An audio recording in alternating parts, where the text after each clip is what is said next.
kung saan tinumbok po ni Manong Governor Chavit Singson sa kanyang pahayag doon sa Club Filipino na ang punong kriminal na may salarin at pananagutan bilang mastermind sa lahat po ng pandarambong na nagaganap sa ating gobyerno na ito at sa ating hinaharap na problema na more than 1 trillion pesos ang nawala, ninakaw, dinurubo at kinulimbat sa kaban ng bayan, ang tumbok ni Manong Governor Chavit Singson, si Bongbong Marcos Jr.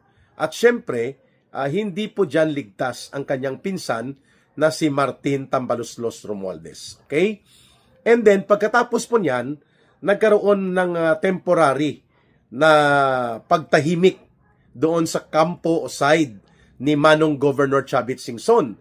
Subalit, ayon sa kanyang pahayag kahapon, sinagot po niya itong mga mabibigat na mga paratang at pagkukunwari ng butangera at pambansang tagapagtahol o barker ni Marcos na si Aling Claire Castro, the Claire Marites, Yun ang tawag sa kanya. At nang manggaling sa pilgrimage sa Rome, si Manong Governor Chavit Singson, nagpahayag siya sa social media interview na sinasabi niya na itong si Aling Claire Marites ay isang malinaw na halimbawa ng attack dog o troll ni Marcos na may katawagan na Undersecretary or USEC. Ibig sabihin po, ang kanyang pagkakahulugan nang tinawag niya na attack dog si Claire Castro, sabi niya pag nakaamoy ng pera, mangangagat yan, mga kababayan. Kung kaya, hindi po maiiwasan na itong si Aling Claire Marites Castro ay talagang pinatotsadahan ni Governor Chavit Singson ng todo-todo. Tinawag po siyang asong ulol o attack dog na kung saan sinasabi inuulit-ulit ni Governor Chavit Singson na siya ay bayaran. Pag nakaamoy ng pera, tumatahol at nangangagat. Sa kung sino ang gustong ipakagat, ipalapa ng kanyang amo. So, walang respeto na maibibigay ang taong bayan dito sa tinatawag na presidential media officer ni Marcos. She is better known to be ang pambansang tagapagtahol o barker ni Marcos. Sapagkat marami daw siyang pinaratang na mga kasinungalingan laban kay Manong Chavit Singson. Kaya, hindi na po pinalagpas ni Governor Chavit Singson at talagang minarkahan niya itong si Aling Claire Castro na isang attack dog o asong ulol. Ibig sabihin po, hindi niya nirerespeto ni Manong Chavit Singson kung ano pa man ang katawagan mayroon itong si Claire Castro na nagpapakilalang Undersecretary or USEC dyan sa PCO or Presidential Communications Office. Because this kind of person, itong si Aling Claire Marites, tagapagtahol at barker ni Marcos, doesn't need any definition kung bakit hindi siya nirerespeto ng taong bayan.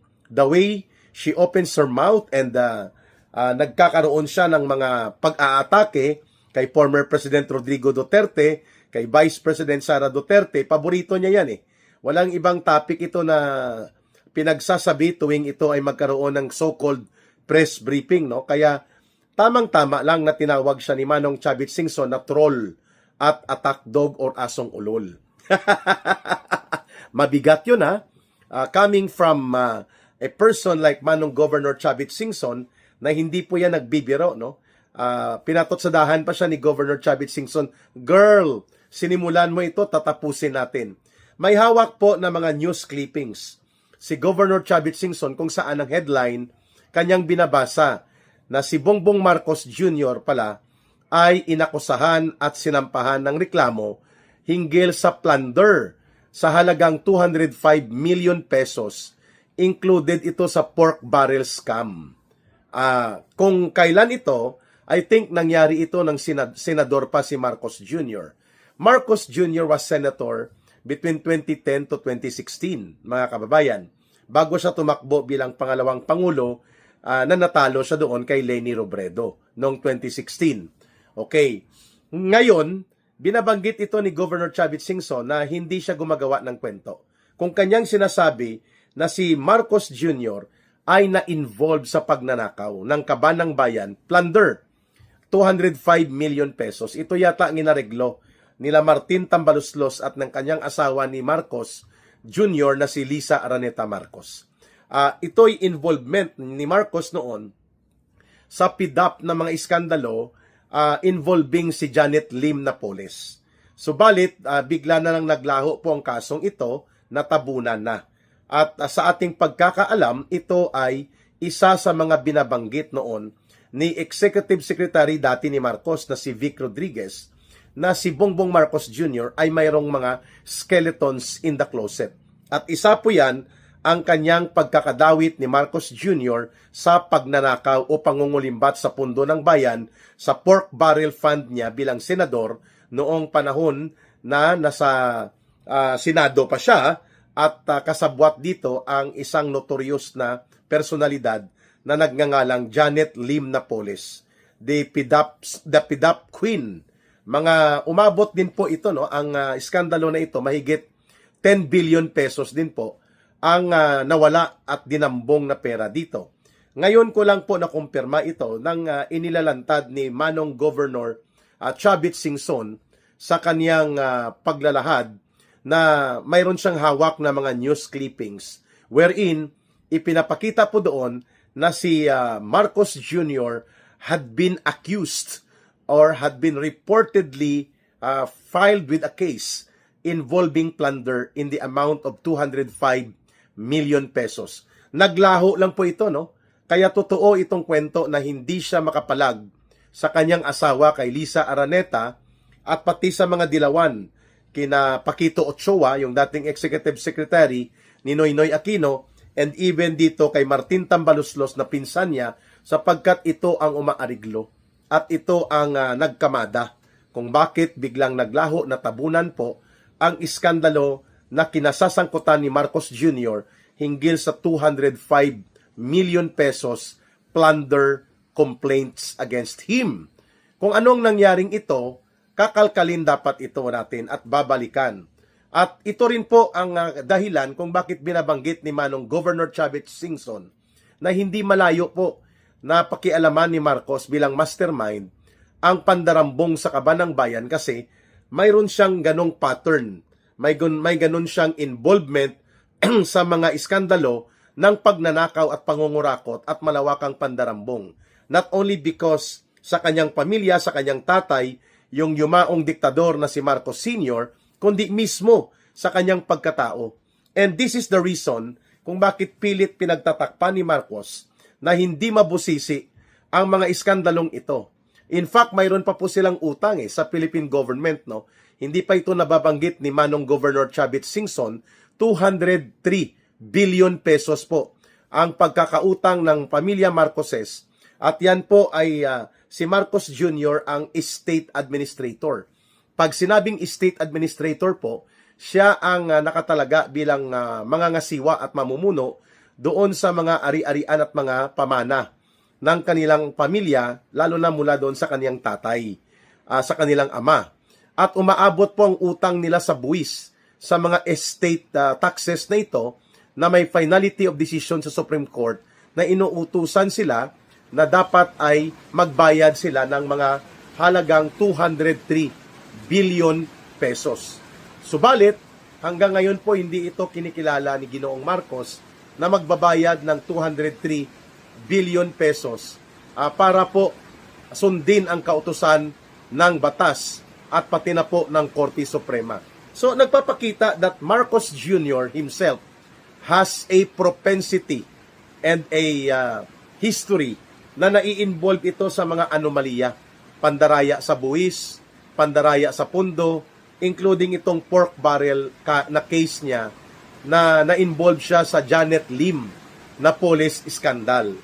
Ngayon mga kababayan, mga kasambayanan ni Ka Eric, bakit mahalaga itong pagpupunto na ginawa ni Governor Manong Chavit Singson, lalo na po at kanyang pinuna itong tagapagtahol ni Marcos ni si Aling Claire Marites Castro, na tinawag ni Manong Governor Chavit Singson bilang tagapagtahol, hindi lamang tagapagtahol kundi asong ulol o attack dog na kapag nakakaamoy ng pera, mangangagat. Grabe ang birada mo, girl. Binira ka tuloy ni Manong Governor Chavit Singson. Ayan, nakalkal tuloy na si Marcos Jr. pala ay mayroon pong involvement sa pork barrel scandal ni Janet Lim Napoles sa halagang mga 205 million pesos. Ay di sisiw yan kung ikukumpara sa 1.3 or 1.4 trillion pesos na pinagnanakaw nila. At ito ay arkitektong disenyo ni Marcos Jr. at ni Martin Tambaloslos. So, chicken pa, no? Chicken feed pa itong pagnanakaw na ito. But the fact that Marcos Jr. has been established to have been involved in the scandal of pork barrel na pandarambong during the time na senador siya at pati itong pandaraya sa buwis. Malaki ito 203 billion pesos po ang kanilang utang sa mga estate property nila na hindi binabayaran with finality of decision by the Supreme Court na dapat magbayad sila. At kung kaya nga hindi yan makaporma sila, lalo na itong si Marcos Jr. sa US government dahil may utang sila din na $365 million sa mga penalties and taxes nila doon sa mga ill-gotten wealth nila sa Amerika, no, as decided by the US court in Hawaii. Marami pong katiwalian ang umaalingasaw ngayon kay Marcos Jr. At hindi po natin ikinagugulat kung bakit itong mga special agents ni Marcos, like itong si Itbulaga Tito Soto, itong si Ping Lacson, ay indefinitely suspended ang kanilang investigation ngayon sa Senate Blue Ribbon Committee dahil aayusin pa daw ang pag-countercheck sa affidavit ni Master Sergeant Gutesa at ng mag-asawang Diskaya. Yan po ay diskarte na lang ng palusot nila Tito Soto sapagkat by October 10, magkakaroon pala ng short recess or break ang Kongreso at balik yata nila is November 10 na. Mga isang buwan ito na recess. And because of that, maiiwasan tuloy na magkaroon ng Senate coup d'etat or regodon of power sapagkat ina-anticipate ni Tito Soto at nila Ping Lacson na pwedeng makakuha ng 13 numbers of senators na enough that will dislodge them to become the majority in the Senate. Para maampat at mapigilan ang balak na ito ng pagkakaroon ng panibagong regodon sa poder sa Senado ay hindi na muna nagkaroon ng mga committee hearings, kunwari ay pinaprioritize ang budget deliberations. Pero ang totoo, by October 10 pala, magkakaroon ng temporary break or recess ng 30 days sa Kongreso o sa Senado. At ang balik yata is November 10 pa. So that time, they are going to buy enough time for maneuvers.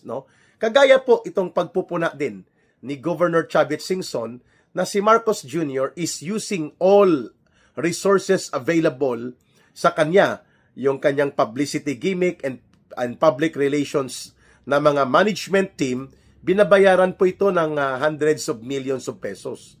At mula ito sa malamang sa confidential fund ni Marcos. Kaya nga, sa loob ng 3 taon, ang 4.5 billion pesos na confidential fund ni Marcos Jr., ubos na ubos po yan taon-taon. At buwan-buwan po, nagpaparelease si Marcos Jr. dyan ng hundreds of millions of pesos. Mantakin po ninyo for 1 year, umaabot sa 4.5 billion pesos ang confidential fund ni Marcos. By the end of the calendar year or fiscal year, ubos lahat yan. So dito yan kinukuha itong mga ginagamit sa PR or publicity gimmick, itong kanyang mga paggastos noon kung papaano bibit-bitin at ipapadukot si Pangulong Duterte at ipapatapon sa Netherlands. Lahat ng yan po ay coming from confidential and exigency fund of the office of the President.